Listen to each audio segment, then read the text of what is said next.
Ô Thales, quem está conosco também é o Jamil Chad, tá conosco para trazer as apurações dele, né? O Jamil tá trazendo informações desde cedo, aliás, de ligações também, né? O Jamil, da extrema-direita brasileira com a extrema-direita dos Estados Unidos. Boa tarde para você. Boa tarde, Diego, boa tarde, Curto, boa tarde, Thales, a todos Óbvio. aí no Brasil. Olha, na verdade é uma matéria que obviamente não tem uma relação direta com esse acontecimento no Brasil, mas ela faz parte, obviamente, de uma, eu diria, de uma rede um pouco maior. Não estou aqui envolvendo esses personagens que eu vou citar agora com o atentado, com as bombas que foram explodidas ontem. Não, não é isso, não há nada nesse sentido. Mas o que existe é sim uma coordenação das direitas mundiais, perdão, da extrema-direita mundial, e o que eu mostrei na matéria foi justamente uma viagem de parlamentares brasileiros aqui para os Estados Unidos nessa semana, parlamentares que, claro, foram autorizados, no caso, pelo Congresso, ou seja, com tudo pago pelo Congresso, pelo nosso dinheiro, basicamente, para criar, ou pelo menos tentar criar laços e, basicamente, costurar uma articulação aqui nos Estados Unidos para reforçar a ideia de que no Brasil existe uma ditadura, que o STF passou dos limites, que existe censura, que a democracia está ameaçada. Todo aquele discurso sequestrado do bolsonarismo, basicamente, para tentar criar algum tipo de pressão internacional sobre o Brasil. Mas o que é que eu trago especificamente nesse artigo?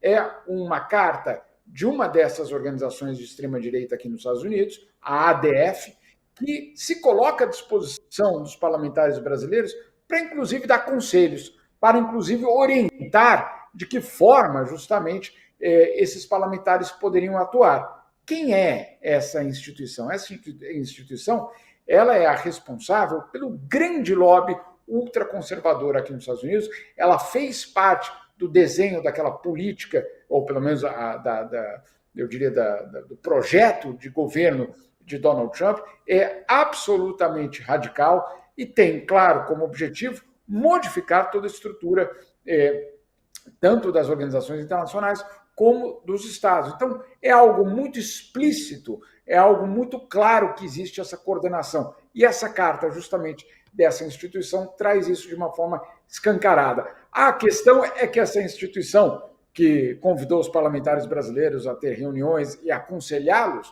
ela é classificada aqui nos Estados Unidos como uma organização extremista, uma organização que, de fato, representa uma ameaça. Isso é feito basicamente por uma universidade americana que classifica, ou pelo menos tenta classificar as instituições e organizações e grupos neonazistas, grupos de extrema-direita, e essa instituição específica é classificada como uma instituição extremista. Não extremista porque a gente não concorda com ela, é porque, de fato, o discurso adotado ele é violento em termos, claro, das populações mais vulneráveis. Aí você fala, mas o que isso tem a ver com a situação no Brasil, com tudo que está acontecendo, com 8 de janeiro ou com 6 de janeiro aqui? Bom, como o Couto falava, existe uma organização muito bem estabelecida da extrema-direita mundial que usa alguns elementos. O principal deles, um dos principais, eu diria, ou pelo menos o cavalo